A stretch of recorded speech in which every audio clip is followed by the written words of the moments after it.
Okay, as my lovely Richard Raw says, if you don't know who he is, Google him. He's amazing. Well, let's move on. As you can see, I'm at the apiary.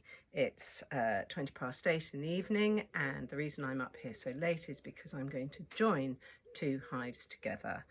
I've had 3 hives who since June have been messing about with queens.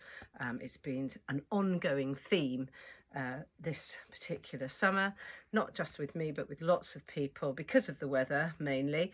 And finally today, after a 6-week wait, 2 of them have produced queens and 1 hasn't. And as much as I congratulated the 2 for producing queens, I was delighted, to be honest, that another one hadn't, because as you know, since the beginning of the swarming season, I went from 4 hives to 7 hives, and I have been desperate to get it back down to 4. So I gave a hive away, and I joined a hive, and now I'm going to join the last 2 hives, so I will only have 4 hives. I'm going to try and record it to show you how you unite 2 hives. The reason we do it so late is because most of the flying bees will be in, and so they will go with the hive to the other hive, because they're about, I don't know, 10-12 feet apart. Which means if there are any flying bees that are out, they will go back to their hive. It won't be there, so they're going to try and get into another couple of hives. Hopefully not. That's not going to be for too many, because it is, as I say, it's 8:20. By the time I've messed about with smokers and putting my suit on, it'll be 8:30 and hopefully 8, and hopefully they'll all be in. So join me at the apiary, and let's see if I can record it and show you how you can unite 2 hives. Well, it's a very different vibe up here now to how it was at midday today. It was absolutely buzzing, it was noisy, it was chaotic, it was fabulous, and now it's very, very quiet. But I think I have all the things that I need to unite a hive, the main things being a sheet of newspaper. My husband's very upset because he hadn't finished the Sunday paper. And drawing pins, and of course my hive tool, which is here. I don't know where it is. I can never find my hive tools. Here it is. My hive tool, gloves, and the smoker, which is the phone is leaning up against at the moment. So those are the things you need for uniting a hive. Now let's see if I can show you properly how it's done. This is the hive that I am going to unite the other hive with. This is the one that's managed to make a queen.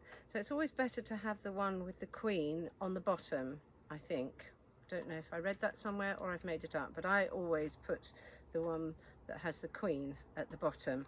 So very small hive. They're only over about 6 frames, but they weirdly have been able to make the queen, whereas the stronger hive hasn't.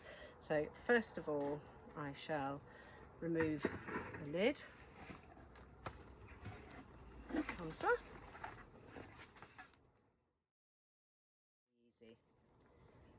Now, that's the brood box, and those are 2 supers. This super is very, very full, by the way.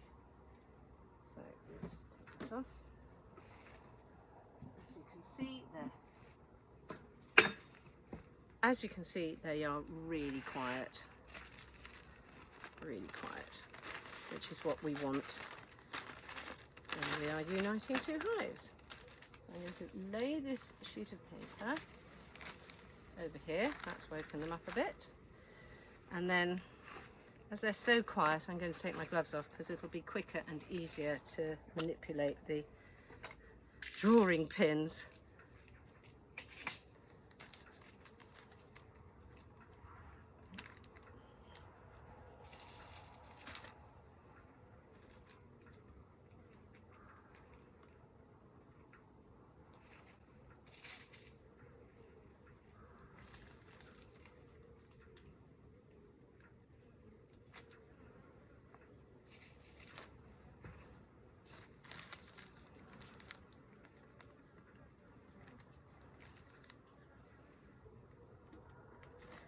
So the next thing you need is a very narrow stick.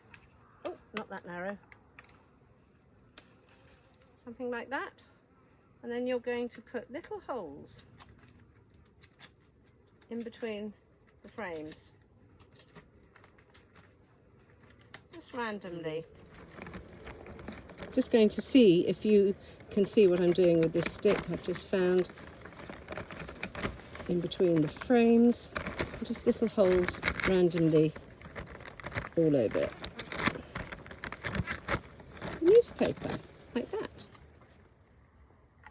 I think that's plenty. Now the reason I'm doing that is because I'm going to place the brood box on top of this newspaper without the floor, so the bees in the brood box will chew their way down into this super here, and the bees underneath can chew their way up, and by the time they've done that they will be used to each other's smell, and hopefully no fighting will go on. Because of the warm weather, unfortunately, there are a few flying bees just coming in and out, but not many at all, which is good, which is why we do this later on in the evening. As you saw from me showing you the entrance to the hive, this is hive number 2.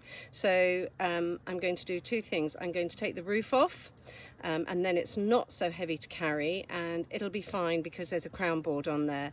And then I'm going to very gently loosen this brood box from the floor, and once I've done that I will carry it over to hive number 6 and hopefully gently put it on top with as little disturbance to the bees as is possible when you're doing something like this. Just going to take the top off, the lid, the roof, whatever you want to call it. And there's a few bees here in the hole in the crown board, so I'm going to cover this with a cloth just to keep them quiet and keep them down. Now I'm going to loosen the brood box from the floor. Sometimes it's stuck down. No, that's absolutely fine.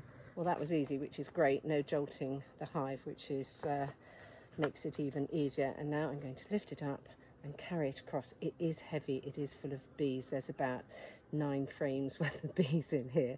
So I'm going to carry it across to hive number 6. I felt a little step up here because it's high and it's heavy. So there's no floor on here. Oh, goodness me. There we go.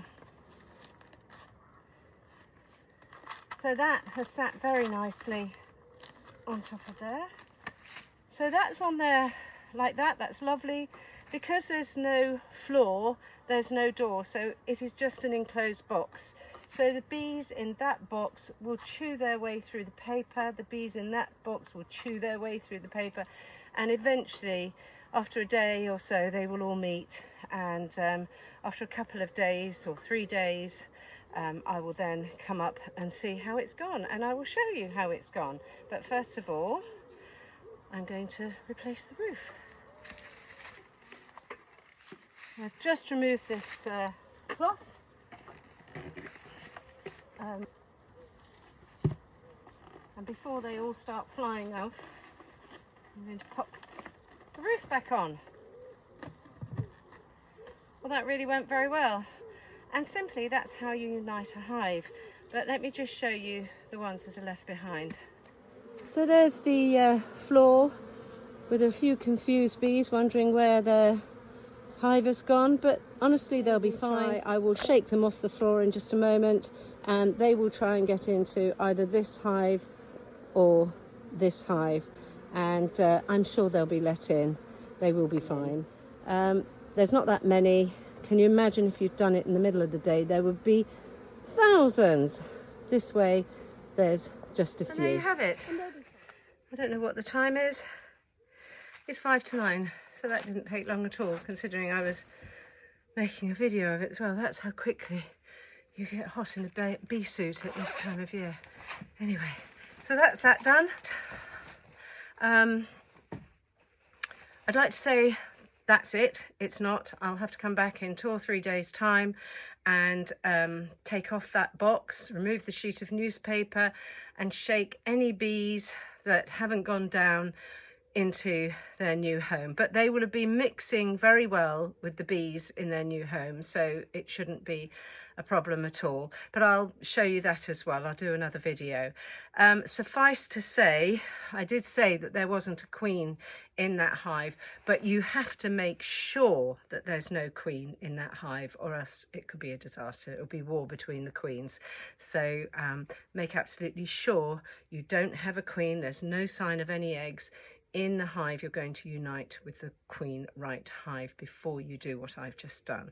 So I will see you in, I don't know, 2, 3, 4 days. Let's watch the weather.